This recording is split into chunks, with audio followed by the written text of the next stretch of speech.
Muito bem. Então vamos lá. O mais importante no estudo da tireoide é você ter em mente quais são os principais pontos a serem estudados dentro da patologia tireoidiana. Tá? Então, de um modo geral, toda vez que você for estudar um órgão, um aparelho ou sistema, eu sempre repito em si aula, você tem que voltar na anatomia, na histologia, para você depois entender as doenças, tá? Que afetam aquele tecido e aquele órgão especificamente. Com relação à tireoide, a tireoide ela tem uma embriologia que inicia, né, na invaginação da nasofaringe, tá? E ali começa a formação do tecido tireoidiano que lenta e progressivamente vai migrando, sendo tracionado pelo ducto tireoglosso, tá? Até a porção mais anterior da cartilagem cricotireoideia, tá? E lá ela se estabelece. Mas vez ou outra, nessa migração do tecido tireoidiano, que é formado praticamente na base da língua, tá, ocorrem algumas malformações congênitas. Uma importante malformação congênita que envolve o desenvolvimento da tireoide é a persistência do ducto tireoglosso. Ele deveria apenas trazer o tecido tireoidiano da base da língua até a cartilagem cricotireoideia, né, e involuir, sofrer apoptose. Vez ou outra isso não acontece e o paciente acaba apresentando persistência do ducto tireoglosso, né? E nesse ducto tireoglosso que persistiu, ocorre a formação de cistos, os chamados cistos do ducto tireoglosso. Nesse cisto do ducto tireoglosso pode conter tecido tireoidiano. Esse tecido tireoidiano pode ser funcional, né? Produzir até mesmo hormônios tireoidianos. Ou pior, nesse tecido tireoidiano remanescente, no ducto tireoglosso, você pode encontrar ali algumas mutações e até mesmo algumas neoplasias provenientes de tecido tireoidiano ectópico, fora da tireoide. Onde? No ducto tireoglosso. Então, a importante malformação que envolve a tireoide é a persistência do ducto tireoglosso. Isso é corrigido cirurgicamente. E essa peça tem que ser mandada para o estudo histopatológico. Por quê? Porque nesse ducto tireoglosso que persistiu, que não evoluiu, você pode encontrar tecido tireoidiano. Tecido tireoidiano, inclusive tecido tireoidiano habitual e normal. Tá? Muito bem. Vamos lá. Com relação às doenças que envolvem a tireoide. Percebe esse quadro aí? Consegue enxergar bem esse quadro? Nós temos aqui, olha, as tireoidites. Tá? Então, vez ou outra, assim como qualquer outro tecido ou órgão do nosso organismo, tá? Podem haver inflamações na tireoide. Tá? Agora, que inflamação é essa? É uma inflamação que envolve processo infeccioso ou não infeccioso. Então, quando se trata de inflamações na tireoide, as tireoidites, podemos encontrar tireoidites infecciosas e tireoidites não infecciosas. Quais são as principais tireoidites infecciosas? Bom, tireoidites causadas por vírus, por bactérias, tá? Por fungos, por protozoários. Tá? São tireoidites raras, tá? Não são tireoidites comuns. As tireoidites não infecciosas são mais comuns. Tá? A gente tem que combinar uma hora de entrada, porque se eu vou ficar admitindo aqui o pessoal, tem 30 minutos para entrar, né? Vamos combinar que da próxima vez, quando fechar e começar a aula, não vou mais aceitar ninguém, senão fica todo mundo entrando, alguém entrando fora do período, tá? E atrapalha aqui o andamento da aula. Tá? A gente vai combinar isso mais para frente. Bacana? Então, voltando. Nós estávamos falando sobre tireoidites. Tá? As tireoidites podem ser, então, infecciosas e não infecciosas. E as tireoidites infecciosas são tireoidites raras. Tá? As não infecciosas são mais comuns. Essas tireoidites não infecciosas envolvem normalmente processos imunomediados, doenças imunológicas, né? Processos inflamatórios autoimunológicos. Como acontece isso? Bom, pode ser secundária a um processo infeccioso, pode ser uma doença que às vezes ela já é relacionada com predisposição genética do paciente a desenvolver doenças imunológicas. Por exemplo, ele tem lúpus, ele tem, sei lá, talvez líquen, ele tem uma doença, por exemplo, imunológica como hepatite autoimune, tá? Então ele tem uma predisposição a desenvolver algum processo autoimunológico. E essa predisposição a desenvolver um processo autoimunológico pode também provocar uma inflamação autoimunológica na sua tireoide. E essa inflamação ela é não infecciosa. Então entra no quadro das tireoidites não infecciosas as tireoidites autoimunológicas ou imunomediadas. Quais são esses exemplos de tireoidites imunológicas ou imunomediadas? Tá? São as tireoidites de Hashimoto, é a mais importante, tá? É aquela que causa principalmente hipotireoidismo, e temos também um outro tipo de processo inflamatório também imunomediado, tá? Que é a chamada doença de Base-Down-Graves, nesse caso causando hipertireoidismo. Então veja que dois importantes tipos de inflamações na tireoide, com mediação imunológica, processos autoimunológicos, são as principais causas de hipertireoidismo, a doença de Base-Down-Graves, tá? E hipotireoidismo, a tireoidite de Hashimoto. Então é importante você fazer uma revisão depois sobre quais são os mais importantes tipos de tireoidites. Existem as infecciosas e não infecciosas. Outra entidade importante a ser estudada na tireoide são as neoplasias que envolvem as tireoides, tá? As neoplasias, como em qualquer outro órgão, elas podem ser neoplasias tanto epiteliais quanto estromais, elas podem ser benignas e podem ser também malignas. Em se tratando de tireoide, como ela é uma glândula, toda neoplasia benigna glandular recebe o nome de adenoma. Então, existem os adenomas tireoidianos, tá? E, lógico, se existe neoplasia benigna, existem também neoplasias malignas, os chamados adenocarcinomas tireoidianos ou simplesmente carcinomas tireoidianos. Então, outra entidade importante para você estudar, além das tireoidites, são as neoplasias tireoidianas. As neoplasias benignas, os adenomas, e as neoplasias malignas, os carcinomas, tá? Agora, existe aí alguma situação que você precisa também correr atrás, tá? Que é, por exemplo, o seguinte: o que é um bócio? Tá? Eu preciso entender que o bócio pode ser uma manifestação, tá, ao exame físico de qualquer uma dessas entidades. Porque quando eu falo, o paciente tem um bócio, o que eu quero dizer com isso? Ele tem um aumento do tecido tireoidiano. Esse aumento da tireoide, ele pode ser difuso, ele pode ser uninodular, ele pode ser multinodular. Tá? Então, se o paciente desenvolve um aumento do tecido tireoidiano, ele tem um bócio. Agora, qual é a causa desse bócio? Tá? Será que é uma causa carencial, uma causa metabólica? Será que é uma causa inflamatória infecciosa? Ou será que é uma causa neoplásica? Tá? Então, ao estudar tireoide, você precisa entender que essas entidades como tireoidites, neoplasias benignas, neoplasias malignas, elas cursam também com o aumento do volume da tireoide, ou seja, elas cursam com bócio. Agora, de acordo com o tipo de bócio, você pode ter uma ideia do que está acontecendo com a glândula. Por exemplo, um bócio difusamente aumentado pode ser uma inflamação, tá? Um bócio que está doloroso à palpação, tá? Tem muito mais a ver com tireoidite do que com neoplasia de um modo geral. Por quê? Porque na inflamação você vai encontrar os sinais flogísticos, né? O calor, o rubor, o edema, tá? Então, se a glândula está inflamada, você vai então palpar no paciente essa glândula, ela vai estar aumentada de volume, isso é também um bócio, só que vai estar de que forma essa palpação? Dolorosa, tá? O que não acontece normalmente nas neoplasias, tá? Em caso, por exemplo, de carência de algum tipo de substrato, como é o caso dos pacientes que têm carência de iodo, eles podem desenvolver um tipo de bócio chamado bócio multinodular. E esse bócio multinodular, o aumento da tireoide, ele é irregular. É formado por múltiplos nódulos. Então, tem um lobo da tireoide mais aumentado do que outro, ou às vezes o istmo está um pouco mais proeminente do que um dos lobos. Então, o aumento é um pouco irregular. E você palpa, não existe dor na palpação dessa tireoide, o que você afasta, então, no caso aí pela palpação, as tireoidites, tá? Agora, os bócios uninodulares, eles causam aumento da tireoide de forma irregular. Você vai encontrar não aquele aumento multinodular, onde toda a glândula está aumentada formando muitos nódulos no lobo esquerdo, no lobo direito e no istmo. Você vai encontrar normalmente o lobo direito ou esquerdo normal e aquele lobo onde apresenta o nódulo, você vai encontrar ele aumentado de volume. Então, existe um aumento aí também irregular da tireoide quando você encontra o bócio uninodular.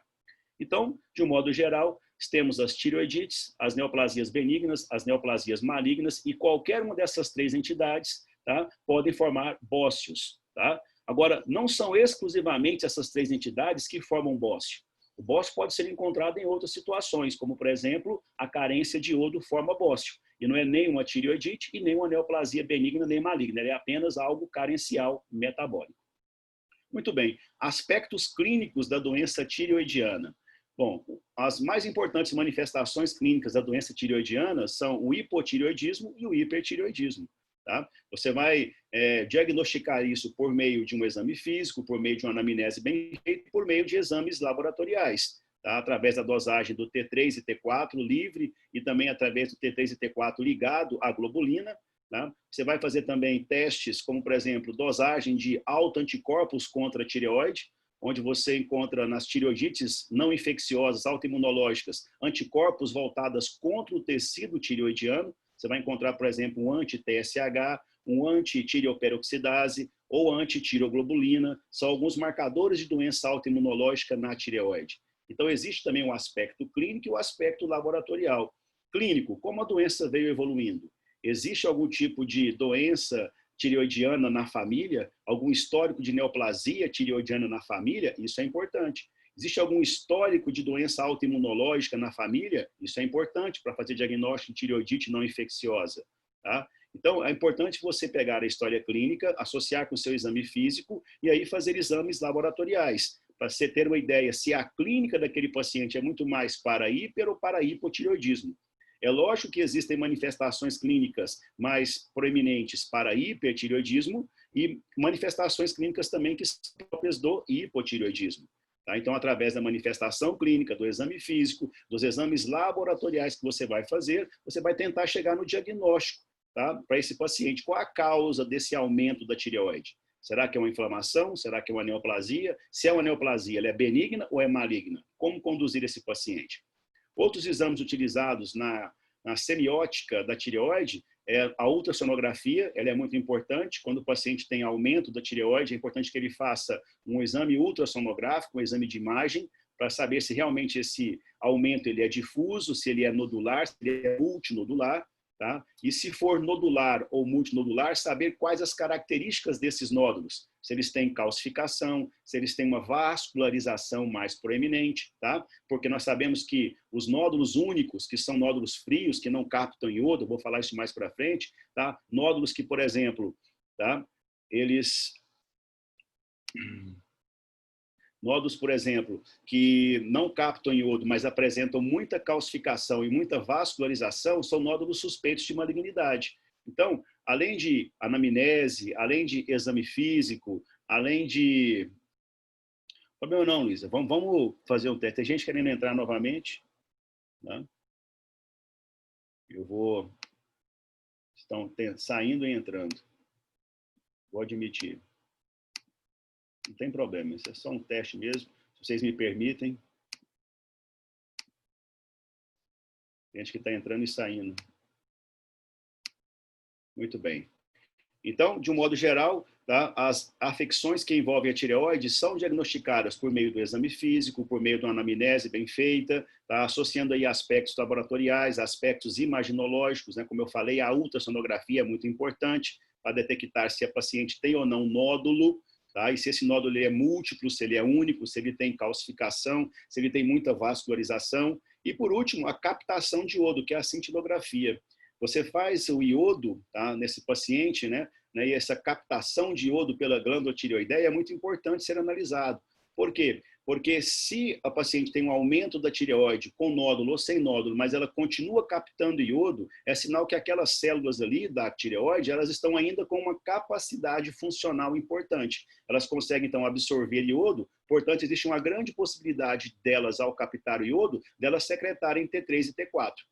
Por outro lado, se você faz uma cintilografia tireoidiana e aquele nódulo ou aquela glândula, tá, não capta iodo, isso é preocupante. Por quê? Pode ser que a célula ali sofreu tamanha transformação na sua configuração, tá, no seu fenótipo, que não permite ela mais captar iodo. E se ela não capta iodo, ela também não vai secretar T3 e T4 de um modo adequado. Tá? Então, de um modo geral, tá, nessa parte introdutória aqui da tireoide, para quem entrou agora, para quem saiu, para quem entrou, nós vamos falar hoje sobre tireoide. Eu estou falando para vocês que as entidades mais importantes relacionadas com a tireoide são as tireoidites, que são classificadas em infecciosas e não infecciosas, as neoplasias, né, na tireoide, que são as benignas, os adenomas, as malignas, os carcinomas, e que todas essas entidades, as tireoidites e as neoplasias, elas cursam com aumento do volume da tireoide. Isso chama-se bócio. Agora, esse bócio ele pode ser multinodular, ele pode ser uninodular, ele pode ser difuso, um aumento global da tireoide sem formação de nódulos, tá? Então, tá? E você, para pesquisar essa glândula, para entender se realmente é inflamação, se não é inflamação, é preciso casar, né? Concatenar a anamnese, o exame físico e alguns exames. Que exames são esses? Exames laboratoriais, que envolvem dosagem de hormônios, como, por exemplo, T3, T4, TSH, tá? Exames também laboratoriais imunológicos, como, por exemplo, autoanticorpos, que podem estar ali positivos nos pacientes que têm tireoidites, principalmente não infecciosas imunológicas. Tá? Outros exames importantes são a ultrassonografia da tireoide, para tentar detectar se tem ou não tem nódulo, e se esse nódulo ele é único ou ele é múltiplo. Tá? E aí depois você vai usar também quem? A cintilografia, tá, da tireoide, para saber se aquele nódulo, ou aquela tireoide, ou aqueles múltiplos nódulos estão ou não captando iodo. Tá certo? Até agora, tudo bem? Tá? Tudo tranquilo? Deu certo aí, Luiz? O pessoal conseguiu entrar? Quem tiver dificuldade para entrar e sair, tá, quem tiver dificuldade com a internet, pode entrar e sair, que eu vou admitindo aqui novamente, sem nenhum problema. Tá? Vamos lá, podemos continuar? Alguém tem dúvida até agora? Eu vou abrir agora para vocês. Vamos lá, pode perguntar. Todos os microfones estão abertos. Vamos mais. Tem mais alguém para perguntar? Pode perguntar. Ou o pessoal aqui com dificuldade. Boa, Irã, você entendeu? Luiz, você entendeu aí? As 3 entidades, tireoidite, neoplasia benigna e maligna? Sim, sim, muito bem. Eu posso passar... Vou desativar o microfone, Júlio. Deixei aberto para todo mundo conversar aqui agora e tirar a dúvida nesse primeiro momento. Tudo bem? Então, vamos responder as questões? Vamos lá? Eu passei para vocês essa estação 1 aí. Olha, o que chama atenção nessa glândula de um modo geral? Eu vou desativar agora o microfone de todos.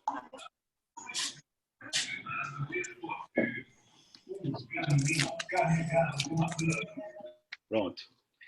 O que chama atenção nessa glândula? Olha só, ela está aumentada de volume. Mas veja só, ela está aumentada às custas de quê? De vários nódulos. Tá? Então, isso aqui, na verdade, é um bócio, tá? Formado por múltiplos nódulos. Então, isso aí é um bócio multinodular, visto já a macroscopia. Qual que é o histórico da paciente? Bom, o histórico do paciente é esse aí, ó. Tá? A paciente de 32 anos, né? Paciente Nisei, japonesa, tá? Uma paciente com quadro de insuficiência respiratória aguda por presença de massa retroesternal. Um histórico patológico pregresso de tireotoxicose. O que chama atenção nessa história? Primeiro, por que essa paciente desenvolveu insuficiência respiratória aguda? De onde veio essa massa retroesternal? Esse é o chamado bócio mergulhante. Quando a glândula tireoidiana ela vai aumentando, aumentando e aumentando, ela é pressionada pelos músculos cervicais, pressionada pelos vasos cervicais e acaba que ela entra retroesternalmente. Ela adentra o externo, ela adentra por trás do externo, na cavidade torácica. Isso pressiona as vias aéreas, a transição das vias aéreas superiores com inferiores. Isso causa insuficiência respiratória aguda. Isso é uma urgência cirúrgica. Então, veja só que interessante, né? Em alguns casos de bócio, a paciente pode ter um aumento tão exuberante da tireoide que aquela glândula não vai ficar apenas mais na região cervical. Ela é pressionada pelos músculos do pescoço, pelos vasos do pescoço, e ela adentra a região retroesternal. Isso causa compressão das vias aéreas e insuficiência respiratória aguda. Isso é uma urgência cirúrgica. Se não operar a paciente, ela pode vir até mesmo a falecer. Tá? Então, o importante da história é isso. Ó. O paciente que tem um bócio, vocês viram que na macroscopia ele é multinodular, tá? E aí esse bócio cresceu tanto que formou uma massa retroesternal, é o chamado bócio mergulhante, que causa na paciente um quadro de insuficiência respiratória aguda. Por outro lado, o que tem nessa história aí de importante? A história patológica pregressa dela é de tireotoxicose. O que é tireotoxicose? Aí cabe um parênteses importante. Né? Quando você lida com glândulas e com órgãos que são endocrinológicos, tá? Preste bem atenção nessa parte, isso é muito importante. Tá? Eles podem ter comportamento, né, clínico e patológico como os demais órgãos em si. Exemplo, eles podem sofrer inflamação, como, por exemplo, as tireoidites. Tá? Agora, eles podem ter neoplasias, né, os adenomas, né, adenocarcinomas, se forem malignos. Até aí nada de novo. Qualquer órgão que for glandular, você pode encontrar isso. Tanto inflamação quanto neoplasias. Contudo, quando o órgão é endocrinológico, tá? Essas alterações, essas neoplasias, tá? Elas podem ser secretantes ou não secretantes. O que quer dizer isso? O que é uma alteração glandular? O que é uma neoplasia? Tá? O que é um bócio? Tá? Que pode ser nodular ou multinodular secretante. Isso quer dizer que a doença acometeu a tireoide. Ela agora alterou sua morfologia. Ela apresenta múltiplos nódulos ou apenas um único nódulo. Mas ela tem alterações conformacionais. Mas vem cá, ela continua ainda secretando T3 e T4? Se ela continua secretando T3 e T4, tá? Essa neoplasia, esse bócio, tá? Ou então essa alteração tireoidiana é chamada de secretante. Então, eu posso encontrar, por exemplo, uma glândula tireoidiana com um adenoma ou com um carcinoma secretante. Isso quer dizer o quê? Quer dizer que aquele adenoma ou aquele carcinoma, mesmo sendo um adenoma, mesmo sendo um carcinoma, ainda continua produzindo T3 e T4. Então, eu posso encontrar neoplasias tireoidianas secretantes e neoplasias tireoidianas não secretantes. Um adenoma secretante. A paciente tem um adenoma tireoidiano que consegue captar iodo e consegue, além de captar iodo, secretar T3 e T4. Então, o adenoma ele é secretante. Ah, mas a paciente B tem um carcinoma. Espera aí, o carcinoma ele é secretante ou não secretante? Não sei. Como eu faço para descobrir? Eu preciso dosar T3 e T4. Se a paciente, então, apesar do carcinoma estar secretando T3 e T4, aquele carcinoma ele é secretante. Então, uma característica importante das neoplasias, uma característica importante, tá, de um modo geral, né, das neoplasias tireoidianas, é configurar se ela é secretante ou não secretante. Então, o que é secretante? Se ela produz ou não hormônio. Agora, vem cá. Se esse adenoma ou se esse carcinoma é secretante ou não secretante, eu já entendi. Quer dizer que ele é capaz ou não de produzir hormônio tireoidiano. Mas se ele é secretante, quer dizer então que ele produz T3 e T4. E se essa produção de T3 e T4 ela é excessiva a ponto de causar, né, alterações clínicas evidentes, tá? Exemplo, excesso de T3 e T4 na circulação, esse adenoma ou esse carcinoma, além de ser secretante, ou seja, ele produz T3 e T4, se essa produção de T3 e T4 causa manifestação clínica, além de secretante, ele é chamado de funcionante. Olha que interessante esses conceitos. Estou falando de dois conceitos importantes, do que é secretante e do que é funcionante. Então, o que é uma neoplasia tireoidiana secretante? Ela produz hormônio. Ela é não secretante, não produz hormônio. Ah, mas aquela neoplasia tireoidiana, ela é secretante e funcionante. O que quer dizer isso? Quer dizer que além dela produzir T3 e T4, essa produção de T3 e T4 excessiva pela neoplasia causa tireotoxicose. Então, perceba aí, na nossa estação 1, que a paciente apresenta um quadro de tireotoxicose. Tá? Ou seja, algo ali na glândula tireoidiana continua sendo secretante, tá, e funcionante. Agora, o que são esses nódulos. Agora, como que esses nódulos se formaram? Qual que é a principal causa do bócio multinodular? Você vai falar, poxa, professor, mas a principal causa do bócio multinodular é a carência de iodo. Tá? Como que a carência de iodo pode levar em uma pessoa à produção excessiva de T3 e T4? Como que um bócio multinodular, como estamos vendo aqui, olha, um bócio multinodular, ele pode ser secretante e funcionante a ponto de causar tireotoxicose se a paciente tem, né, carência de iodo.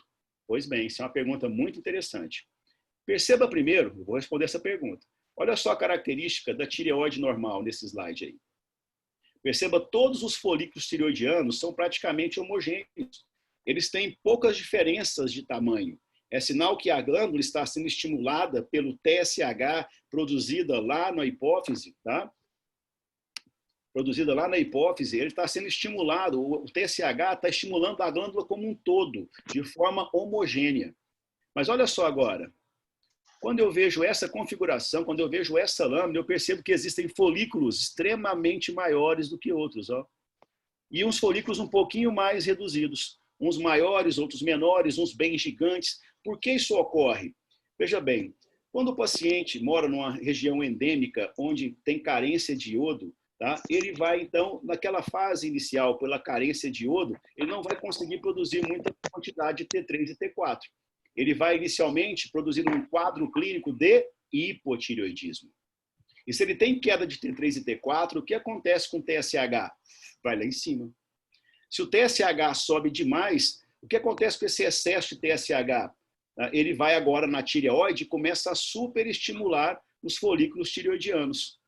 Só que alguns desses folículos tireoidianos, tá, sofrem uma configuração, tá, tão intensa, altera-se tanto por essa estimulação excessiva de TSH, que eles tornam-se autônomos. Eles ficam hipersensíveis. Então, preste bem atenção. Numa região carencial, com carência de iodo, a primeira apresentação clínica de um paciente é o quê? Ele tem redução de T3 e T4. Ele tem uma clínica inicial de hipotireoidismo. Mas aí aquele T3 e T4 baixo causa um aumento de produção de TSH. Esse TSH começa a aumentar extremamente na circulação. Quem faz isso? Um feedback para a hipófise, que faz com que a hipófise produza muita quantidade de TSH, que agora superestimula a tireoide. Mas superestimula a tireoide de uma maneira agora mais heterogênea. Por quê? Porque esse TSH está excessivo. Se ele está excessivo, alguns folículos ficam superestimulados e outros nem tanto.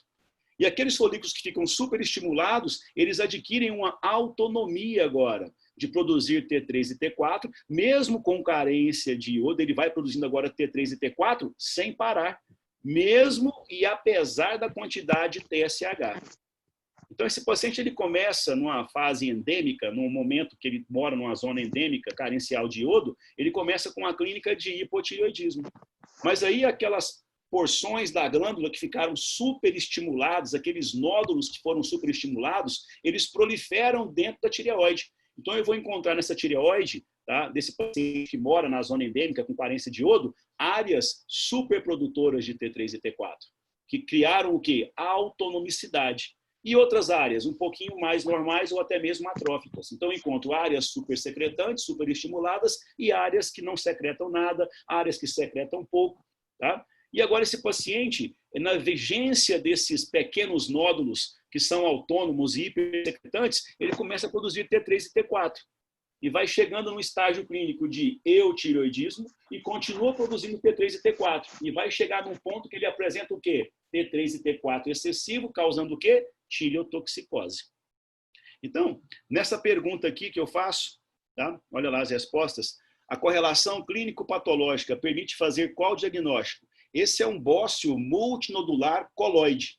Mas se ele está sendo secretante, e se essa secreção está causando tireotoxicose, o que mais eu posso acrescentar aqui no diagnóstico? Bócio multinodular coloide tóxico. O que quer dizer tóxico? Quer dizer que essa alteração, essa afecção, essa doença tireoidiana, ela é capaz de quê? Ela é capaz de causar tireotoxicose. Ou seja, esse bócio ele é secretante e ele é funcionante. É capaz de produzir... Oi. Ele depois vai produzir muito T3 e T4. Mas como se eu vou ter uma carência de iodo para fazer essa produção? Muito bem, muito bem. Veja só, você tem uma carência ou tem ausência de iodo?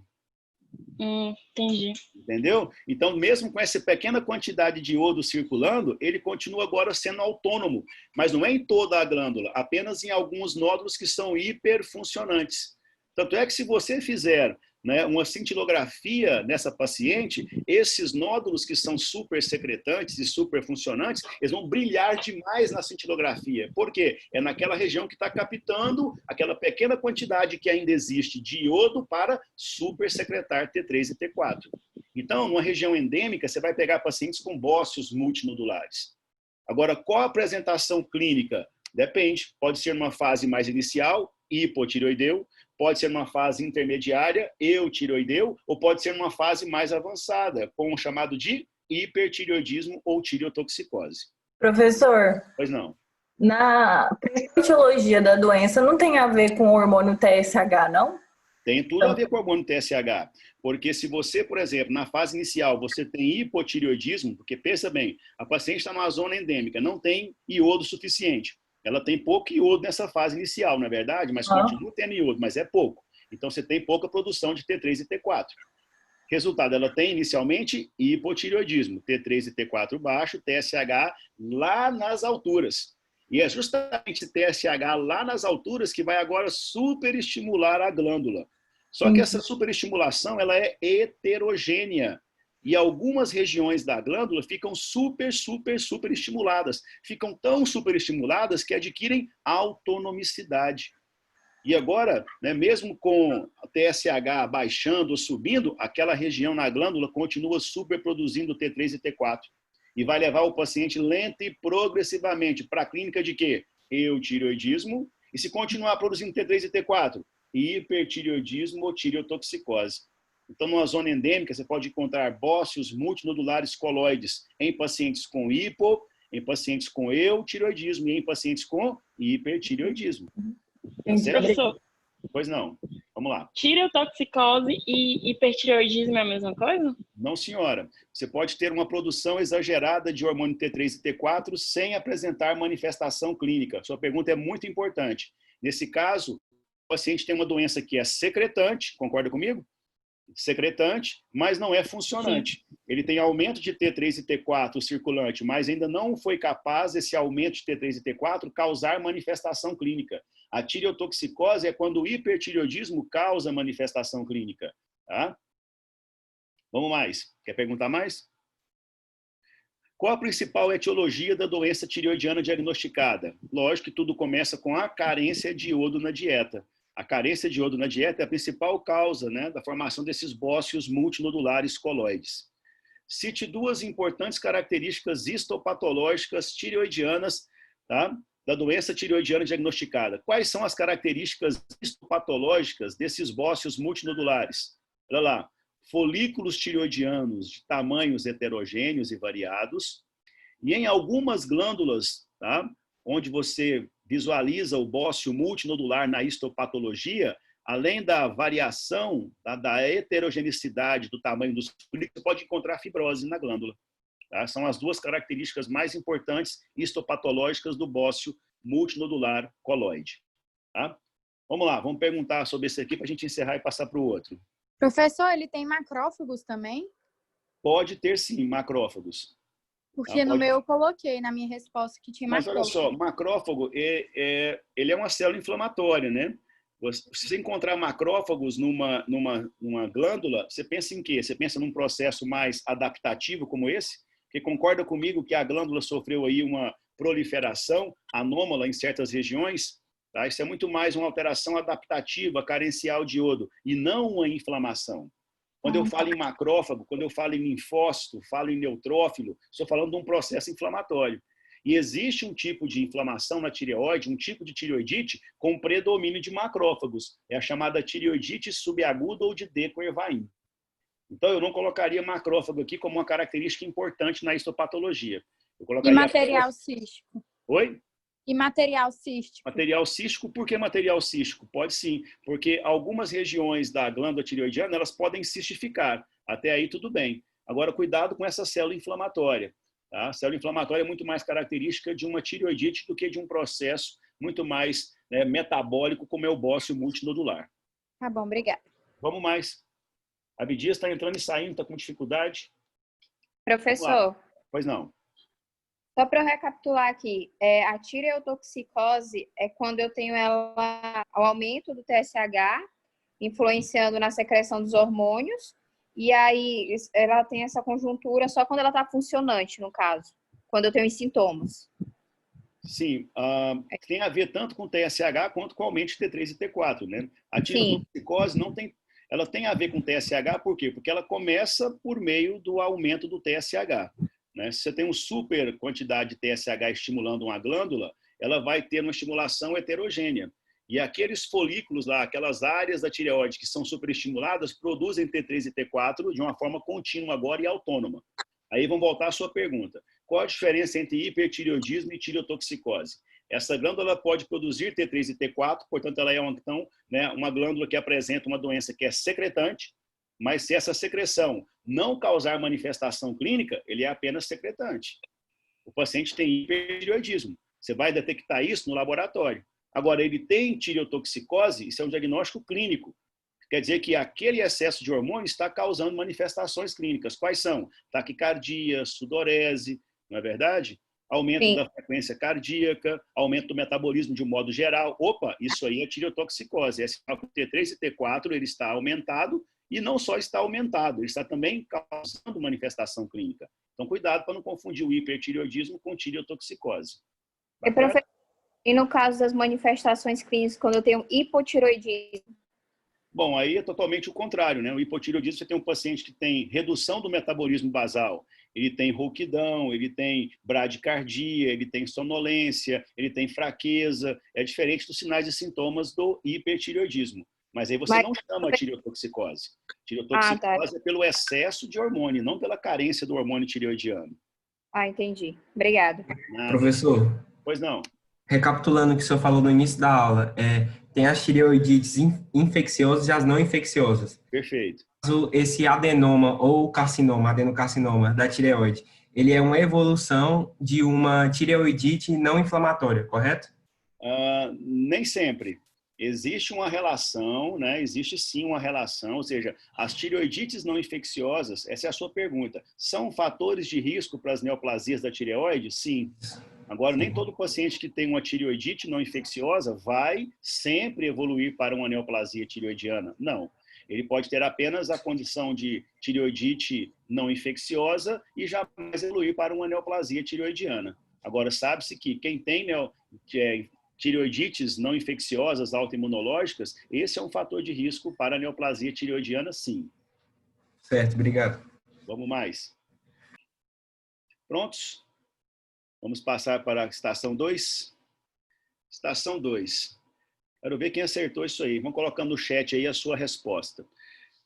Mulher de 50 anos, portadora de lúpus eritematoso sistêmico, com hipotireoidismo progressivo e assintomático, e anticorpo antirreceptores de TSH positivo. O que essa mulher tem? Qual foi a pergunta? Olha só essa glândula agora, olha a histopatologia dela. Ela apresenta o quê? Um infiltrado inflamatório extremamente exuberante, formação de folículos linfóides, tá? O que mais você encontra aí?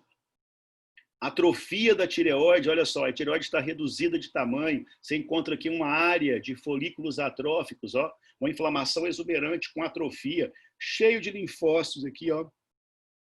E aí? Atrofia glandular, veja bem, primeiro a clínica, mulher de 50 anos, portadora de, olha, lúpus eritematoso sistêmico, ela tem um histórico de doença autoimunológica. E olha só a clínica dela, hipotireoidismo progressivo. E como é que está o laboratório dela? Ela tem anticorpo antirreceptores de TSH positivo. E agora? Qual o diagnóstico? Responder. Associado aos achados, nós temos o que aí?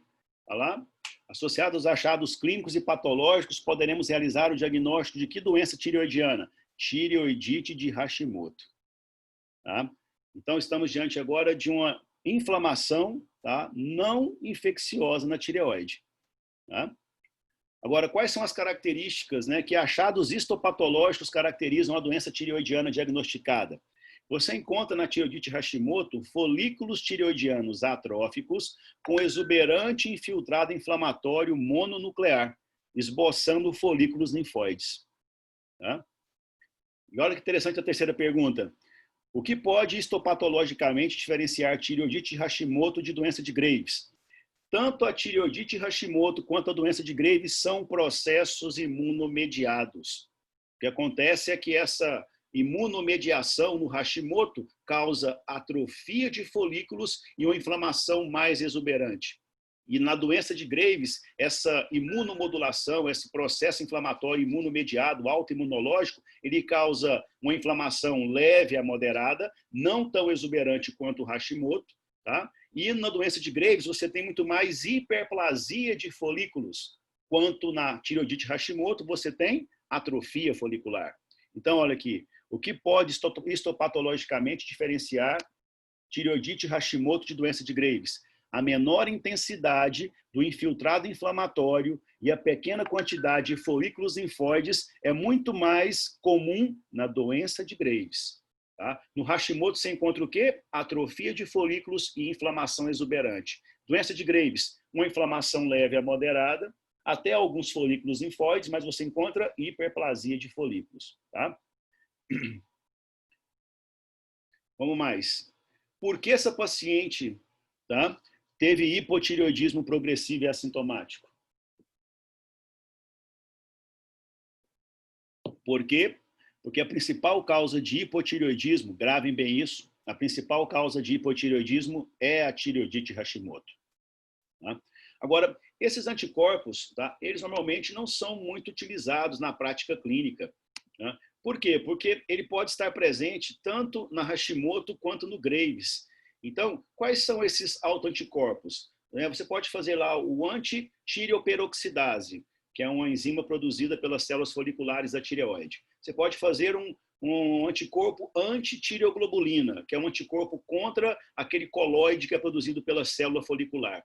E pode também fazer a dosagem do anticorpo antirreceptor de TSH, que é, na verdade, um anticorpo que vai ter um tropismo e ter uma ligação, né, errada, equivocada, né, no receptor de TSH da célula folicular tireoidiana.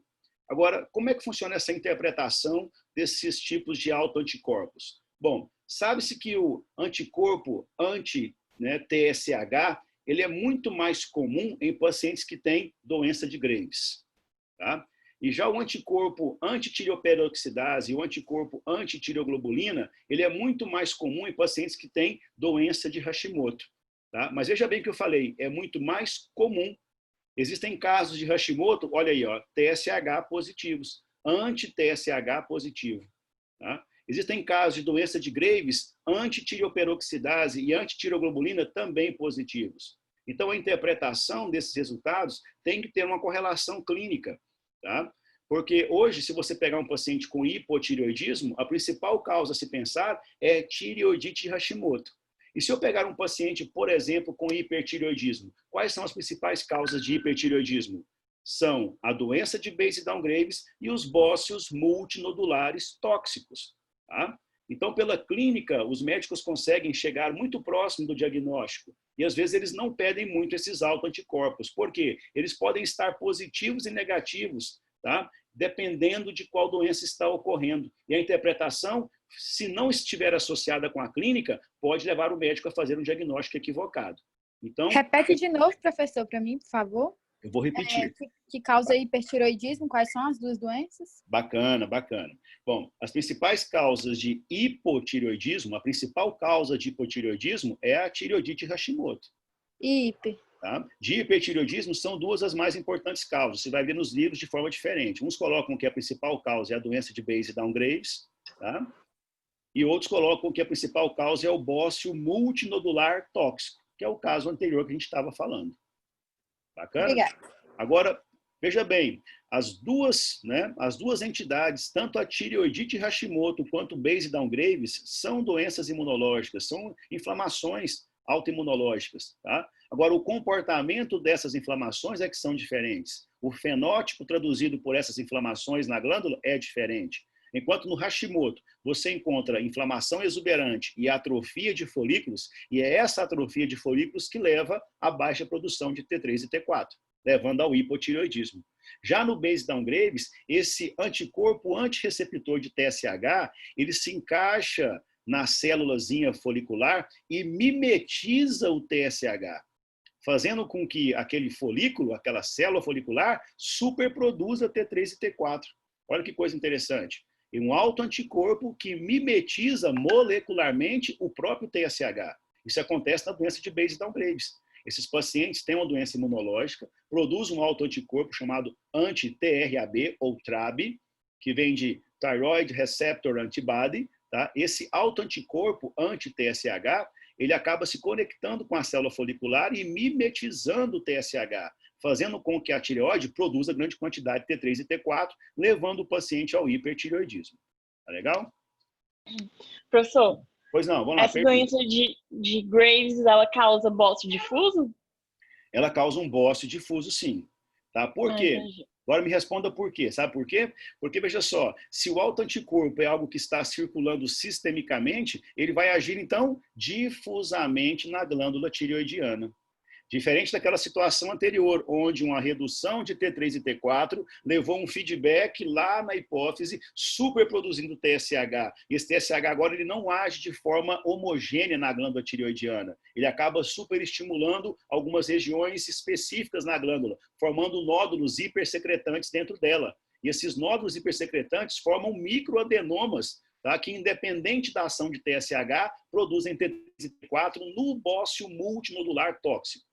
Agora, o mecanismo de superprodução de T3 e T4 em base downgrades é um processo autoimunológico inflamatório que leva ao quê? Uma mimetização de um autoanticorpo que vai se encaixar na célula folicular, mimetizando o TSH, conduzindo à superprodução de T3 e T4. Vamos lá. Obrigada. Mas, se tiver dúvida, pode falar, gente. Não é fácil mesmo não o assunto. Tá bom? Pode passar para o próximo? Vamos lá. Estação 3. Vamos observar a clínica. Vocês têm que aprender a entender a clínica. Tudo está na clínica. Olha, mulher de 38 anos. Por que mulher? Porque a incidência de doença tireoidiana é muito maior nas mulheres do que nos homens. Por isso eu insisti em colocar aí as mulheres de modo geral. 38 anos de idade. Olha só, aumento irregular da tireoide. Ou seja, então, não é um aumento difuso. Isso já afasta no exame físico, naquela palpação de Kellen, Cullen e Larré, você consegue, Kraile, né, Cullen e Larré, você consegue palpar a tireoide, fica atrás do paciente, posiciona ele e vai palpando, você palpa uma tireoide com aumento irregular. Ah, mas se fosse um base downgrades, o aumento é difuso. Se fosse um bócio multinodular tóxico, você tem um aumento, então, todo irregular nas duas lobulações tireoidianas. E olha só esse agora, é um aumento irregular. Então, um lobo está normal e o outro está aumentado. Ou então, os dois estão normais e o istmo está aumentado. Então, um aumento irregular da tireoide, apresentando tireotoxicose. Olha lá. E ao exame de imagem, nódulo frio em lobo esquerdo. Que bacana. O que quer dizer esse tireotoxicose? Já aprenderam? Quer dizer, então, que essa doença tireoidiana, veja só, esse nódulozinho que está aqui, ó, opa, esse nódulozinho que está aqui, né? Esse nódulo aqui, ó, esse nódulo aqui, isso aqui é um nódulo tireoidiano, esse nódulo aqui, ele é um nódulo, então, que ele é o quê? Ele é secretante e é também funcionante. Então, esse nódulozinho aí, ele é secretante e é funcionante, porque ele traduz tireotoxicose. Tá? Agora, vem cá, aos exames de imagem, o nódulo é frio em lobo esquerdo. Peraí, professor, como que causa tireotoxicose? Ou seja, ele produz T3 e T4. Ele, além de produzir T3 e T4, ele também faz com que o T3 e T4 excessivamente cause manifestação clínica. Então, ele é um nódulo secretante e funcionante. Por que ele é um nódulo frio? Bom, cabe aqui um outro parêntese. O que é um nódulo quente? O que é um nódulo frio? Esse tipo de conceito refere-se à cintilografia da tireoide. Quando você está conduzindo o nódulo tireoidiano, dentre os exames que você faz, além de exames, né, sorológicos, de anticorpos, exames endocrinológicos de hormônios T3 e T4, além de exames de imagem, você faz a cintilografia da tireoide. Você injeta lá um contraste radioativo no paciente e você faz o exame de imagem, tá, da tireoide.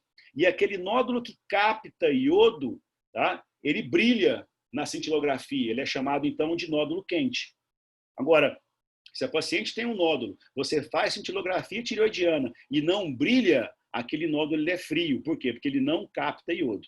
Então, nódulos quentes são aqueles que captam iodo e aparecem na cintilografia. Nódulo frio é aquele que não capta iodo e não aparece na cintilografia. Até aí tudo bem? Mas tem uma pegadinha. Nem toda captação de iodo por um nódulo aparece na cintilografia. Então, vou repetir. Existem dois tipos de nódulos tireoidianos, tá? Quando vistos na cintilografia da tireoide. Eles podem ser quentes ou podem ser frios. O que é um nódulo quente? Ele capta iodo e essa captação de iodo é tão intensa a ponto de brilhar, se manifestar radiologicamente na cintilografia.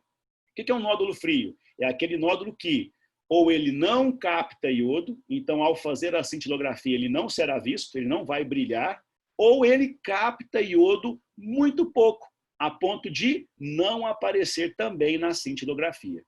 Então, com relação ao nódulo quente, eu não tenho dúvida. É o nódulo que capta iodo de forma suficiente a ponto de se manifestar na cintilografia. E o nódulo frio? Duas possibilidades.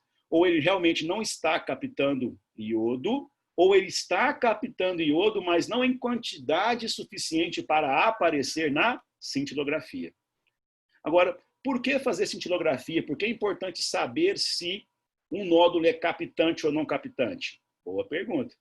Um nódulo captante, aquele que capta iodo e aparece brilhando na cintilografia, isso aí indica para a gente o quê? Indica para a gente que esse paciente, tá, apresenta um nódulo, e esse nódulo tem células que, mesmo mutadas, mesmo alteradas, mesmo sendo um adenoma ou mesmo um carcinoma, as células são células o quê? Muito próximas de células normais. Então, se esse paciente tem um nódulo tireoidiano único, e esse nódulo é um adenoma ou um carcinoma, não interessa. Ele deve ser de células bem diferenciadas.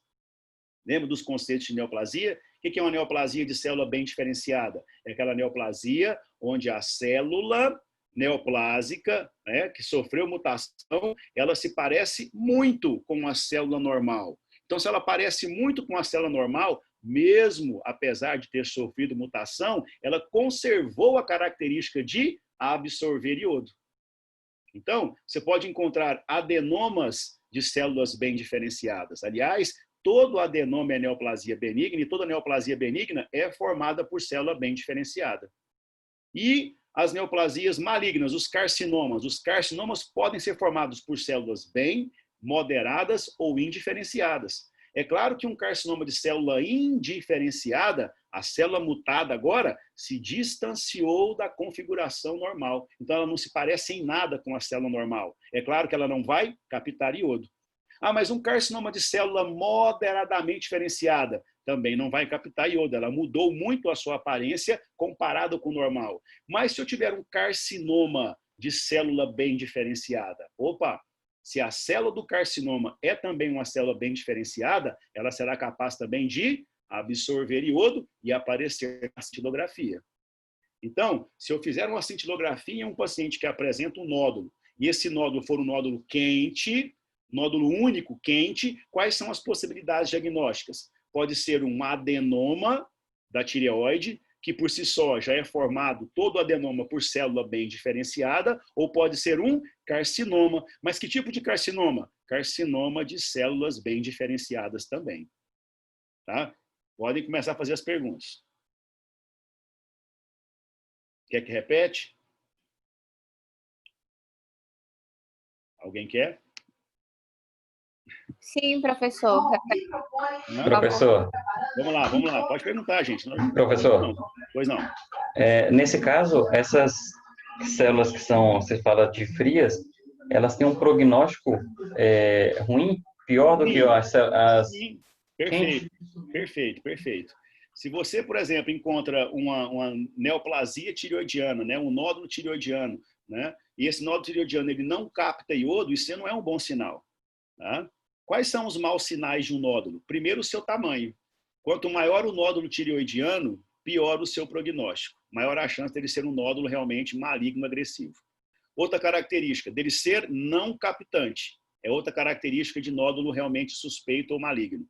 Outra característica, na ultrassonografia, os nódulos que são mais malignos, eles têm muita vascularização. Outra característica, calcificação.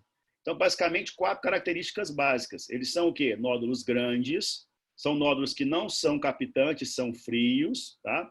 São nódulos também que fazem o quê? O que eu falei? Além de ser o quê? Grande, além de ser frio, ele é o quê? Diz aí, gente. Alguém fala? Como é que é, professor? Quais são as características de um nódulo maligno? Ele é grande, né? Normalmente maior do que 10 milímetros. Ele é o quê? Não captante. E o que mais? E muito diferenciado?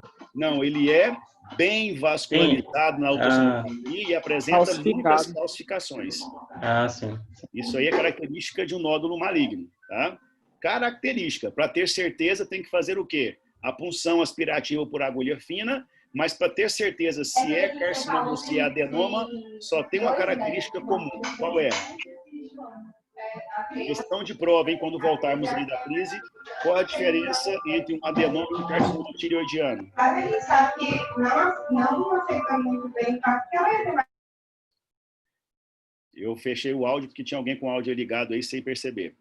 Repete de novo, professor, por favor, a pergunta. Sim, eu quero saber o seguinte. Vamos lá. Vou voltar aqui, hein? Primeira coisa. O que quer dizer um nódulo frio e um nódulo quente? Vocês entenderam? Nódulo frio, ele capta iodo em uma quantidade suficiente para aparecer na cintilografia. Nódulo frio, duas coisas. Ou ele não está captando iodo, portanto, ele não aparece na cintilografia, ou ele está captando iodo em uma quantidade muito pequena que também não aparece na cintilografia. Se eu tiver um paciente com um nódulo tireoidiano e eu estiver investigando, o que vai me deixar tranquilo? Se aquele nódulo é quente ou frio? É claro que é quente. Se é um nódulo quente, é sinal que aquelas células ainda estão o quê? Capazes de absorver iodo. Em uma quantidade o quê? Que eu consigo ver na cintilografia. Então, teoricamente, as células ali, mesmo se estiverem alteradas, se sofrerem mutações, são células ainda bem diferenciadas. O problema é que célula bem diferenciada, célula que sofreu mutação e continua aparecendo muito com a célula normal, mas não é célula normal, mas se ela está ali bem diferenciada, atípica, ela pode estar onde? Ela pode estar tanto nos adenomas quanto nos carcinomas bem diferenciados. Poxa, Arthur, então o nódulo quente pode ser tanto um adenoma tireoidiano, quanto pode ser um carcinoma tireoidiano bem diferenciado? Verdade. Então, como diferenciar então um adenoma tireoidiano de um carcinoma tireoidiano bem diferenciado pela cintilografia? Não tem jeito. Agora, o que o Irã colocou é verdade. Se você tem um paciente que está acompanhando o nódulo tireoidiano dele, você faz uma cintilografia e dá frio, poxa, esse nódulo me preocupa. É sinal que ali, aquele nódulo tem células que estão tão alteradas fenotipicamente que nem são capazes de captar iodo. Então, é muito mais suspeito de um carcinoma do que de um adenoma. Portanto, os nódulos frios são muito suspeitos em relação aos quentes. Mas os nódulos quentes também podem estar no contexto de nódulos suspeitos. Por quê? Porque existem as chamadas neoplasias de células bem diferenciadas.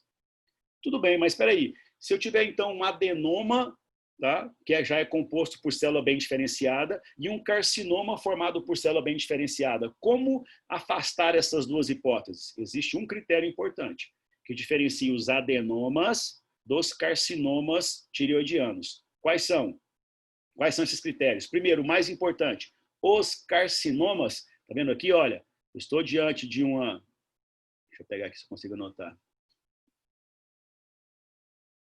Estou diante aqui, olha, isso aqui é uma cápsula tireoidiana, cápsula, olha aqui a cápsula, tá? Isso aqui é a cápsula da tireoide. Aqui está a tireoide, olha, essa aqui é a área da tireoide, tá? Então, isso aqui é a cápsula. Os adenomas não infiltram a cápsula. Você pode perceber que ele está muito bem delimitado aqui, ó. Consigo até ver um cleft, uma fenda entre a neoplasia e a cápsula. Enquanto que os carcinomas, eles infiltram a cápsula.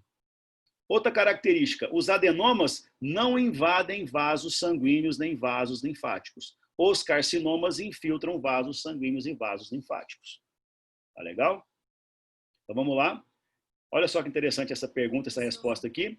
Qual o diagnóstico clínico patológico da paciente? A paciente tem um adenoma tireoidiano tóxico. O que é um adenoma? É uma neoplasia benigna da tireoide. Por que tóxico? Porque ele produz... Ele é secreto. Por favor, feche o áudio aí. Porque ela produz hormônio tireoidiano e esse hormônio tireoidiano causa manifestação clínica. O que é a doença de Plummer? Doença de Plummer é o adenoma tireoidiano que causa tireotoxicose. Tá? O paciente tem um nódulo único na tireoide, tá? Ele é capaz de captar iodo, é capaz de secretar T3 e T4 a ponto de levar a tireotoxicose. Isso é doença de Plummer. Tá? Qual a diferença entre bócio e o adenoma tireoidiano? Muito difícil. As diferenças microscópicas entre as duas entidades podem ser indistinguíveis. Portanto, mas contudo, olha aqui, os bócios, olha lá, os bócios tendem a ser multinodulares, enquanto os adenomas tendem a ser uninodulares. Os adenomas tendem a ser hipocaptantes de iodo, frios ou até mesmo quentes, tá? Enquanto os bócios sempre são captantes de iodo. Tá? Agora, alguns adenomas, tá, que são quentes, eles podem fazer o quê? Produzir hormônio tireoidiano e serem tóxicos. Qual o nome que eu dou para esse adenoma que é quente e causa tireotoxicose? Doença de Plummer. Ah, mas professor, você falou que os adenomas aqui, olha, eles podem ser hipocaptantes. Bom, é sinal que tem ali alguma alteração genômica que impediu a captação de iodo. Isso não é a grande maioria. Agora, a grande maioria dos adenomas são compostos de células bem diferenciadas e captam iodo. Mas se eles captam iodo, eles secretam T3 e T4? Secretam. Mas chegam a causar tireotoxicose? Nem sempre. E se causar tireotoxicose, qual o nome? Doença de Plummer. Tá? Então, aqui ele descreve, ó, contudo, alguns adenomas podem ser captantes, tá, de iodo e secretarem hormônios. E, dependendo da captação de iodo, podem ser frios ou quentes. Tá? Então, um adenoma, ele sendo frio, não é que ele não capta iodo, é que ele não capta iodo a ponto de aparecer na cintilografia. Tá? Agora, se ele é quente, sinal que aquelas células ali estão conseguindo captar iodo suficientemente para aparecer na cintilografia. Tá? Agora, se ele é um adenoma quente e produz hormônio T3 e T4, e essa produção excessiva causa a manifestação clínica tireoidiana, ele é chamado de adenoma tóxico. Explique o porquê da tireotoxicose em alguns adenomas. A maioria dos adenomas são não captantes de iodo, a ponto de não aparecer na cintilografia. Todos derivados de mutações em células somáticas tireoidianas. Contudo, olha lá, alguns adenomas podem ser o quê? Captantes de iodo. E dependendo da quantidade de iodo captado, pode ser frio ou quente. E quando são captantes, podem produzir hormônios tireoidianos. E esses hormônios tireoidianos em excesso podem causar tireotoxicose. Qual o nome? Doença de Plummer. O que é então a doença de Plummer? É um adenoma tireoidiano tóxico. Professor, Pois não. então eu não posso ter um nódulo frio que vai gerar um adenoma secretante funcionante, né, no caso, tóxico. Você pode ter um adenoma frio que pode ser até secretante. Dificilmente ele vai ser funcionante. Funcionante, certo. Exatamente. Tá? Muito bem. Professor, Professor, Vai lá. tem um pessoal perguntando aí no chat, pedindo para o senhor olhar o chat também. Ah. Tá bom? era isso que eu ia falar também. Tá bom, vamos lá.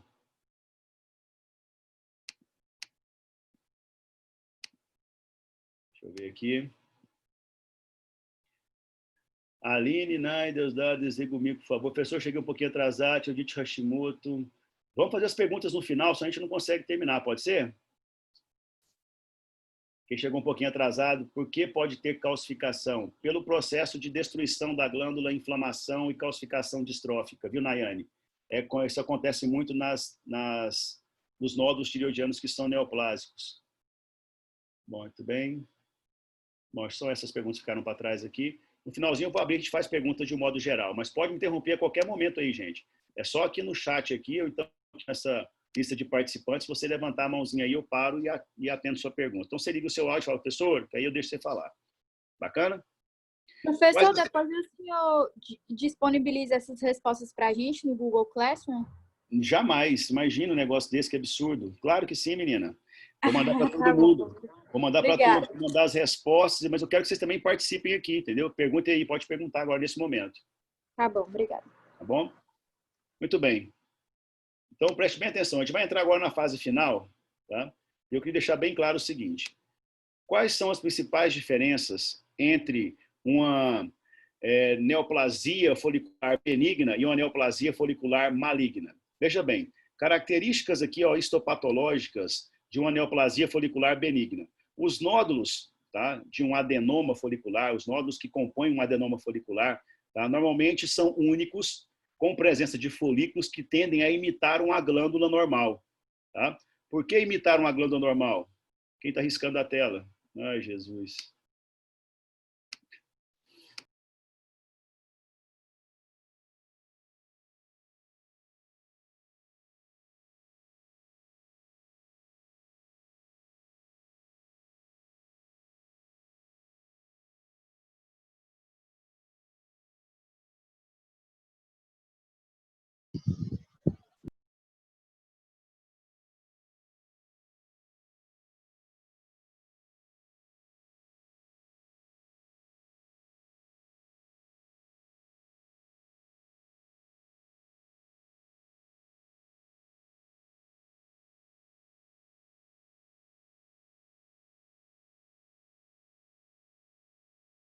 Posso continuar? Pode ir? Oi. Sim. Pode. Pode sim. As características histopatológicas de uma neoplasia folicular benigna.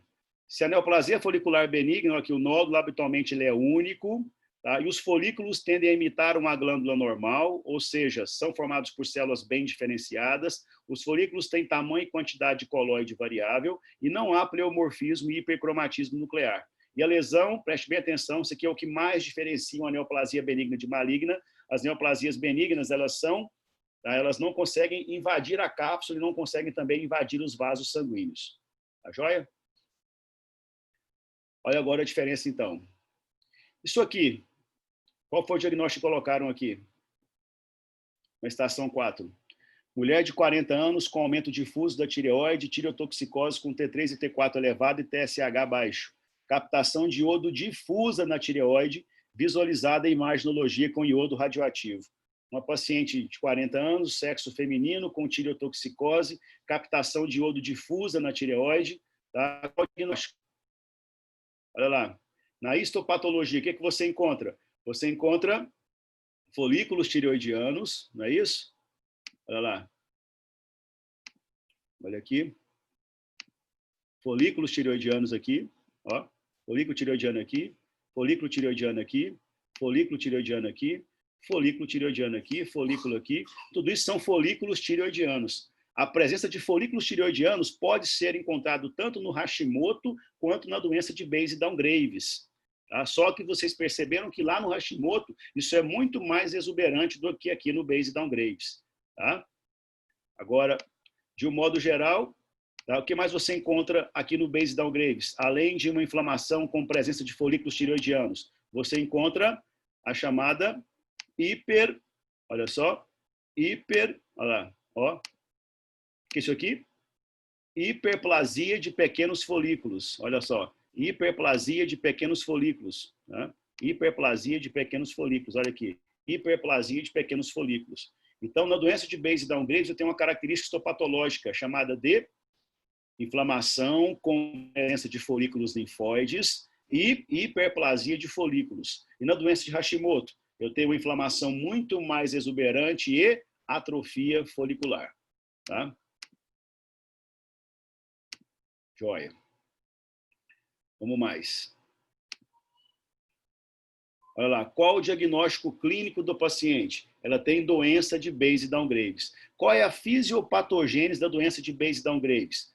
É um mecanismo autoimunológico, existe a produção de autoanticorpos contra receptores de TSH, e esses receptores, eles trazem um resultado funcional fazendo com que a célula produza grande quantidade de hormônio tireoidiano, levando ao hipertireoidismo e até mesmo à tireotoxicose. Quais são as características microscópicas que definem a doença da paciente? Quais são as características histopatológicas da doença de Baise-Down-Graves? Tireoide mostrando em pequeno aumento folículos pequenos, frequentemente abaixo do diâmetro normal, e contendo pouco ou nenhum colóide. Chama-se uma hiperplasia folicular, tá? Com presença de inflamação, formando folículos linfóides com centros germinativos. Vamos lá, perguntas sobre a estação 4. Pode começar. Professor, Pois não. como a gente tem tireotoxicose, já poderia descartar de Hashimoto, né? Porque no caso seria uma Perfeitamente, perfeitamente. Hashimoto é hipotireoidismo, não é hiper, né? Agora, qual outra causa importante de hipertireoidismo? É o bócio multinodular tóxico.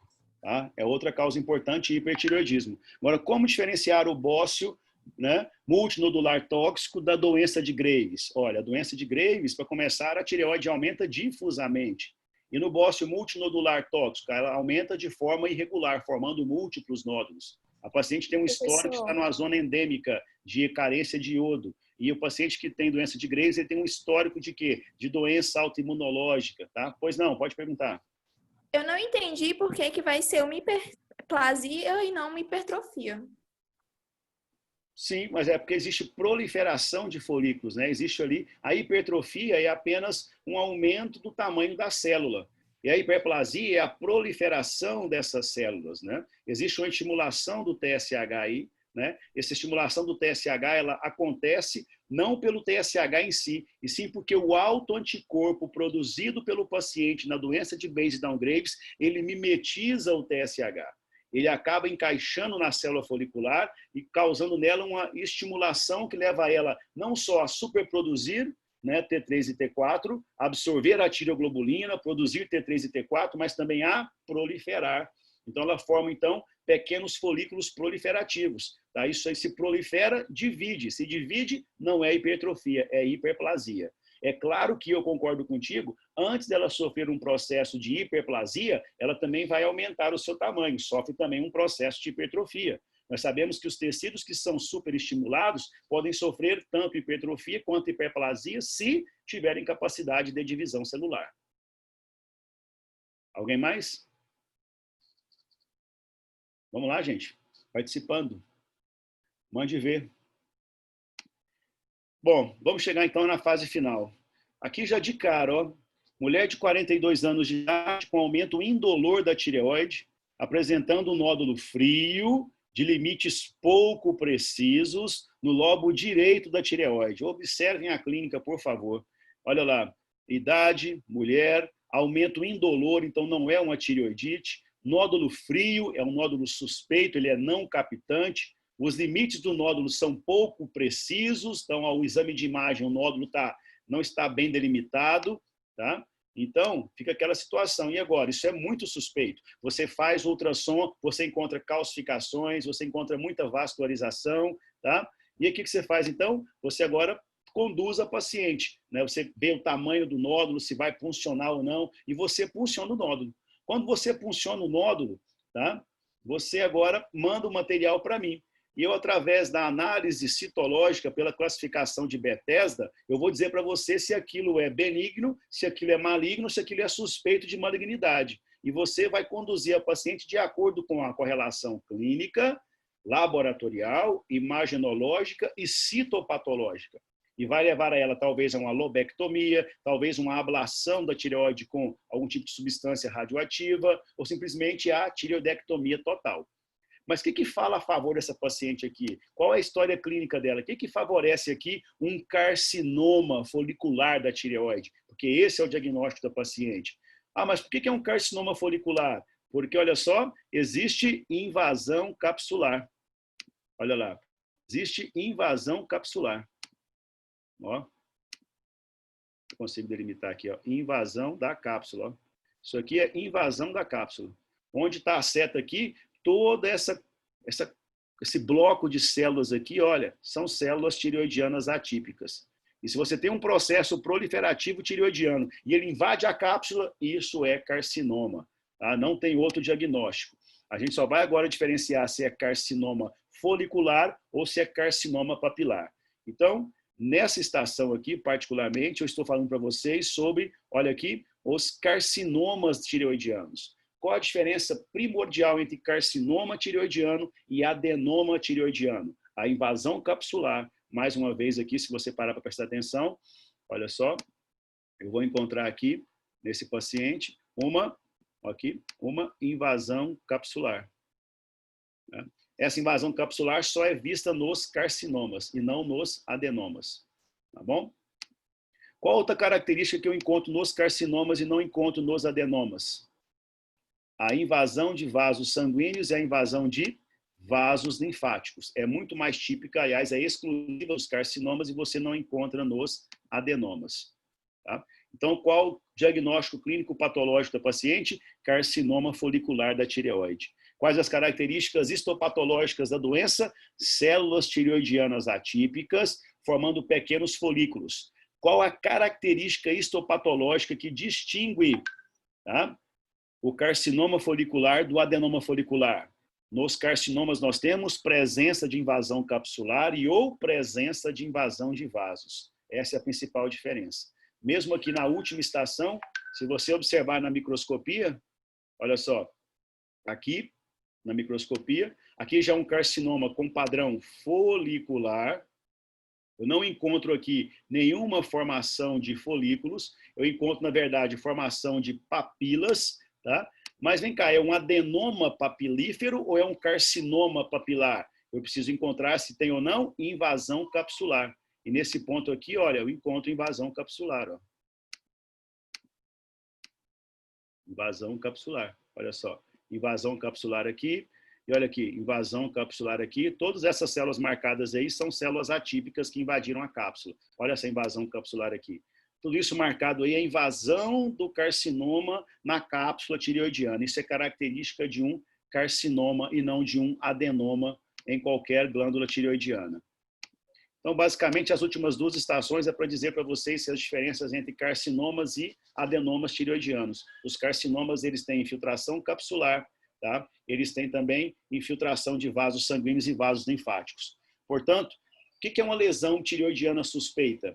Normalmente é aquela que é uninodular, é aquela que é não captante, portanto ela é fria, é aquela que é indolor à palpação, aderida a planos profundos, tá?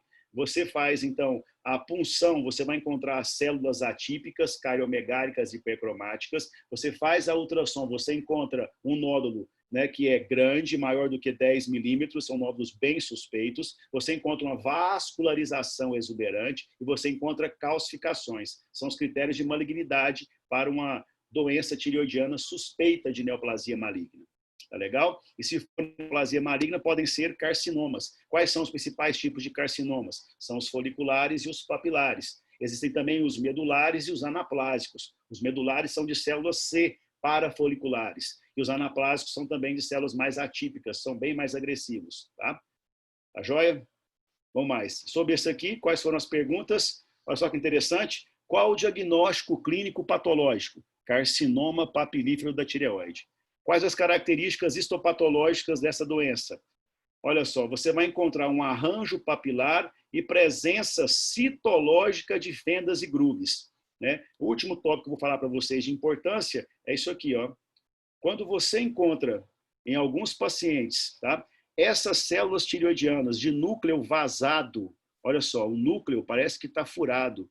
Esse núcleo vazado parece os olhos dessa menininha aqui, ó, que é uma propaganda que ocorria na década de 40 de produtos alimentícios. Os patologistas usaram o nome dessa garota para dar o nome a essas células, chamadas células de N-ais, ou células de olhos de N. Quando você encontra na citologia células em olhos de N ou células em N-ais, isso aí é congruente com o carcinoma papilífero da tireoide, tanto na citologia quanto na histopatologia. Mas veja bem que na característica histopatológica não muda. O que diferencia os adenomas dos carcinomas é o quê? A presença de invasão capsular e ou infiltração vascular. Joia? Alguma dúvida? Ou muitas dúvidas? Vamos lá. Vou abrir o microfone da galera para todo mundo se manifestar. Vamos lá, pode ir falando. E aí, o que acharam? Foi rápido demais? Foi difícil? O tema é muito difícil, né? Vamos lá, gente. Difícil, professor. Pode falar. Oi? É extremamente difícil. Extremamente difícil. Bom, mas vocês podem anotar as dúvidas, porque eu vou estar com vocês todos os sábados agora, nesse horário. A gente pode marcar esse horário mais tarde, para tirar as dúvidas de um modo geral. Tá? Vamos lá, vamos perguntando. Onde é que estão as maiores dúvidas aí? Quem acompanhou? Quem não dormiu? Pode ir falando. Professor, Fale. o senhor pode explicar de novo só a diferença do carcinoma folicular do papilar? Sim, claro. Olha só, no carcinoma folicular, você encontra aqui, tá vendo? Olha só, esse aqui é um carcinoma folicular. Esse aqui é todo um carcinoma folicular, ó. Que é já tudo neoplásico. Tão neoplásico que já infiltrou aqui, ó, a cápsula, certo? Agora, por que ele é folicular? Porque ele esboça essas apresentações foliculares, ó. São folículos formados, ó. Ah, entendi. Entendeu? Já no papilífero aqui, já no papilar, no papilífero, vou mostrar lá. No papilífero, tá? Você não encontra isso. Tá? No papilífero, você não vai encontrar a formação de folículo. Ó. Você encontra aqui, normalmente, você encontra um eixo fibrovascular, deixa eu te mostrar aqui melhor. Ó, um eixo fibrovascular. Um eixo fibrovascular aqui, ó, um eixo fibrovascular. E esse eixo fibrovascular, ele é revestido por células atípicas, ó. Então, imagine que eu estou colocando aqui os meus dedos na sua direção, é cheio. O que é uma papila? É uma projeção da neoplasia para o centro daquele órgão, tá? Como se fosse uma lesão cística, e agora começa a fazer uma projeção de pequenas papilas para o centro da lesão. Você está colocando as papilas se projetando. Eu vou cortar essa papila. Você vai ver o que se fosse meu dedo? Você vai ver osso e vai ver pele. Então, o osso seria esse eixo aqui, olha, fibroconjuntivo, e a pele seria esse revestimento de células atípicas. Isso forma, né, isso é a estrutura de uma papila, daí o nome carcinoma papilar ou papilífero da tireoide. Ele não forma folículos, ele forma muito mais papilas. Tá legal? Consegui? Entendi. Consegui? Obrigada. Imagina. Mas... Ô, professor. Diga. A punção, ela é feita à cega ou é guiada? Não, a punção ela é guiada por ultrassom. Existe um algoritmo, olha só, aí ó, uma avaliação, eu vou postar isso para vocês também, existe um critério de avaliação inicial de um paciente com nódulo tireoidiano, olha lá. Nódulo tireoidiano encontrado clinicamente ou achado incidental na imagem. O que você faz? Dosagem de TSH e ultrassom da tireoide. O TSH está normal ou está elevado, você já tem que preparar a paciente para fazer uma biópsia, já uma punção aspirativa, tá? Uma citologia dela, se ela tiver realmente critérios para a punção. Tá? Tem critérios para a punção? Sim, faz a punção. Não tem critérios para a punção? Você apenas monitora. Quais são esses critérios para a punção? Os critérios para a punção estão aqui, ó. Deixa eu tirar isso daqui. Esses são os critérios para a punção, ó. Tá? Veja só, alta suspeita. Tá? É um nódulo hipoecóico, sólido, tá vendo? Com microcalcificações, tá lá, bordas de pequena irregularidade, tá vendo lá? Evidência de extensão extratireoidiana com invasão, às vezes, de linfonodos. O risco, então, de ser maligno é de 70% a 90%. Você faz a punção em nódulos dessa forma, que tem essas características, tá? Pelo menos, com nódulos que estão, pelo menos aqui, ó, maior do que 1 centímetro de diâmetro, tá? Olha só, o nódulo benigno você não vai fazer biópsia, porque é um nódulo puramente cístico. Tá? Ele é um nódulo bem delimitado, tem um tamanho pequeno, reduzido, tá? Você não faz somente o acompanhamento. Então, existem critérios para fazer ou não fazer essa punção aspirativa. Tá? São esses critérios que ele está falando aqui. Olha, tem algum critério para biópsia? Tem algum critério para a punção? Sim ou não? Quais são esses critérios? São critérios que estão naquele outro slide. Tá?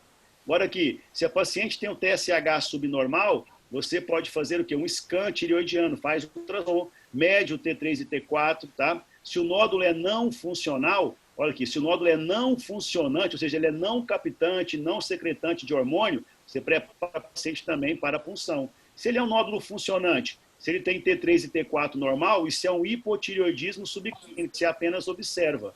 Agora, se ele é um nódulo funcionante, tem T3 ou T4 aumentado, você então aqui, olha, você trata como hipertireoidismo, fazendo algum tipo de substância antitireoidiana, no caso o propiltiuracil. Tá? Vamos mais. Mais perguntas? A doença de Plummer, ela é causada pelo adenoma tireoidiano? Sim, senhora. Ela é uma alteração, né, tireoidiana neoplásica, hein? É uma neoplasia benigna. As células ali sofreram mutação, mas mesmo sofrendo mutação, elas continuaram tendo a capacidade de absorver iodo e produzir T3 e T4. E a quantidade de T3 e T4 produzida causou tireotoxicose. É um adenoma tóxico. Essa é a doença de Plummer. Professor, mas é um fator de risco? O adenoma, como assim? A doença de Plummer, você falou que ela sofreu alterações e tal, mas... Sim, não, o adenoma, né, a doença de Plummer, por si só, já é um adenoma. Né? Sendo um adenoma, ele é uma neoplasia benigna. A conduta aí seria a lobectomia, a retirada do lóbulo onde está ali aquele nódulo tireoidiano funcionante. Ou então ablação ou algum tipo de substância radioativa que destrua aquele nódulo, que impeça ele de continuar produzindo T3 e T4 em excesso. Porque concorda comigo, se a neoplasia é benigna, Tá? A única problemática dela é porque ela está produzindo excesso de hormônio tireoidiano. Se ela fosse uma neoplasia benigna não secretante, era só acompanhar o nódulo, não precisaria retirar o nódulo, nem retirar a tireoide da paciente. Entendi. Mas nesse caso, se não tratada, continuar essa evolução, ela poderia tornar, tipo, de benigna para maligna? Raramente isso acontece. A neoplasia benigna, ela continua benigna, e as neoplasias malignas, agora, eu digo raramente, mas não é também assim, uma coisa que não vai acontecer, né? Porque é uma questão de susceptibilidade a mais mutações, né? A neoplasia benigna já é composta por células mutadas. A neoplasia maligna, ela tem mutações diferentes da benigna, né? Confere à célula a capacidade de invadir a cápsula e também invadir vasos sanguíneos e linfáticos. Nesse caso, depende muito dos fatores que ela estão sendo induzida, né? Sim, depende muito dos fatores de risco, depende muito do que ela está entrando em contato, se ela está sofrendo radiação da tireoide ou não, né? Mas um adenoma transformar-se em um carcinoma é raro, tá? Valeu. Vamos mais? E aí, pessoal, faça um comentário, o que acharam? Foi muito extenso? Durou demais, já são que horas? Vixe Maria, 2 horas. O que acharam? Aprenderam alguma coisa? Não dá para aprender nada por aqui? Gostei. Foi bom, sim. Foi boa, foi muito boa. Fala. Pode falar, gente, eu não estou vendo vocês mesmo, pode falar à vontade. Vamos mais. Comentários aí. Fazer comentários no chat. Pessoal, por favor, eu peço quem está aí, vai marcando. Top, prof. Vai marcando no chat aí antes de sair, presente, presente, presente. Coloca uma mensagem aí, presente, presente, presente, presente. E vai ser a presença de vocês. Tá? Isso aí, vai marcando aí, presente, presente. Que eu consigo tirar um extrato de PDF. Por isso que eu preferi fazer no Zoom. O Zoom tem como eu tirar aqui esse extrato desse chat e dizer quem está presente e quem não está presente na aula. Tá? Coisa boa. Professor, obrigado, Rebeca. Pois não? na doença de Graves, o TRAB vai estar alto? O TRAB está positivo. Tá? Não é exclusivo de doença de Base Down-Graves, mas o TRAB, que é o Thyroid, né, Receptor Antibody, que é o anti-TSH, ele está bem positivo, né, em quase que 80% dos casos de doença de Graves. Tá? Agora, ele também pode estar positivo em alguns casos de Hashimoto. Então, por isso, toda a interpretação desses exames tem que ser correlacionado com a clínica. Tá? Certo, obrigada. Imagina. Vamos mais? Alguém não colocou presente aí? Foi muito extenso, né? Eu achei que foi muito longo. Nós começamos que hora? 13h30? Quanto tempo de aula? 3 horas agora? 1h30 de aula. É o tempo que a gente leva normalmente presencial, né? Que vocês me aguentam, né? Eu achei tranquilo o tempo da aula. Obrigado. Também achei, professor. Deu para absorver bem. E não foi cansativo também, não. Foi de boa. Não, tá em casa, pouca coisa cansativa, né? Pois é. Até para mim aqui, dar aula de bermuda, sem chinelo, sentado aqui, é bom demais. Essas aulas Todas as aulas serão assim, a partir de hoje. Está decretado. Top. O que mais? Tem alguma pergunta?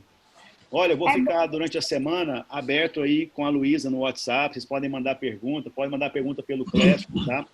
E vou colocar um outro tema agora para vocês lá no Classroom, para vocês absorverem e estudar essa semana para o próximo sábado a gente discutir. Tá joia? Professor, Pois não. depois o senhor poderia mandar uma lista das nossas atividades lá no Classroom, porque eu estou tendo um pouco de dificuldade se tipo assim, está sendo devolvido, sabe? Se está enviando mesmo, porque eu estou achando um pouco complicado, porque eu sou bem ruim de informática. Quem está falando é a Rafaela? Isso. Rafa, eu vi seu trabalho lá, todos que estão enviando eu estou recebendo. Né? Pode ficar tranquilo. Né? Aparece lá no mural. Se você tiver dúvida, você pode entrar lá no Classroom e ver no mural. No mural tem lá o que você colocou como comentário. Eu não tive dificuldade agora de receber de ninguém. Todos que mandaram e me perguntaram. Professor, eu mandei, depois eu mandei um comentário, recebi da mesma forma. Tá bom. Obrigada. Professor,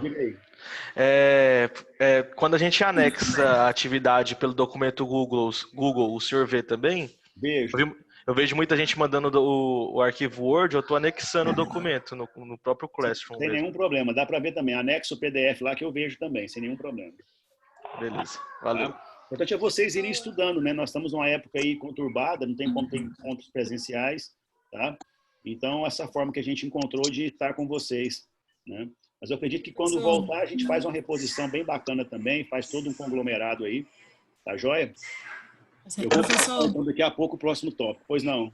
deixa eu te falar, tem um pessoal que a internet caiu, antes deles escreverem presença no chat, aí só aceitar de novo, por favor. Ah, tá. Vamos lá. E o senhor já recebeu, já visualizou psicologicamente o coronavírus? Liga esse funk aí. Como é que é? O senhor já estudou a parte histológica do coronavírus no pulmão? Sim, sim. Já tem um artigo sobre isso já, tem estudos sobre isso. O pessoal de São Paulo é o único pessoal que está necropsiando, né, no Brasil, os casos confirmados de Covid-19, né? Eles perceberam lá uma alteração chamada dano alveolar difuso, tá? Com destruição de pneumócito tipo 2, realmente, formação de membrana hialina, um infiltrado inflamatório um pouco escasso e uma presença de leve fibrose em organização no pulmão desses pacientes, tá? Então, isso aí causa dificuldade de hematose. O paciente entra em hipóxia e hipoxemia. Esse é um critério se ele vai ou não para o respirador. Tá? O senhor manda para a gente esse artigo, por favor? Mando sim. A gente pode marcar um tempo essa semana para falar sobre isso, se vocês quiserem.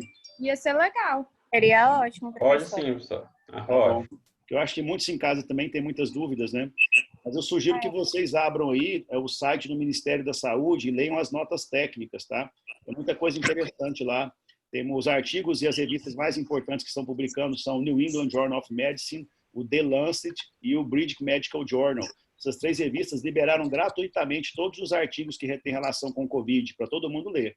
Tá aberto para todo mundo lá, pode entrar. O NJM lá, New England Journal of Medicine, é o que mais publica. Como é que é o nome? New England Journal of Medicine. Ah, tá. New England, só se colocar lá, NJM. Tá? Dá para usar o Google Tradutor nele, professor?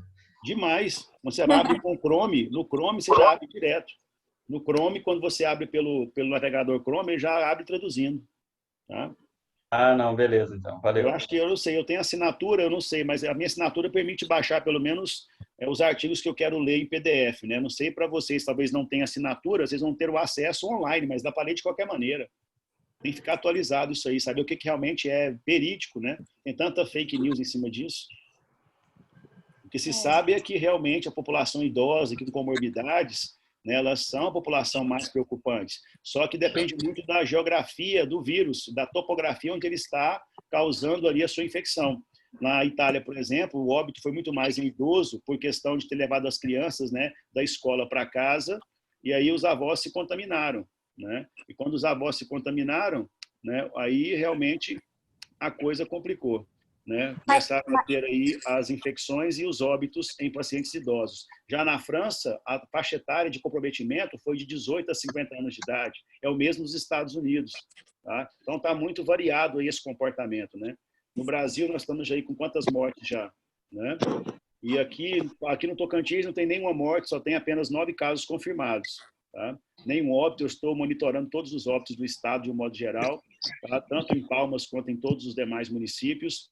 Tá? Eu faço parte do Comitê de Operações Especiais do Estado e estamos agora com 9 casos notificados, mas nenhum óbito até agora, graças a Deus.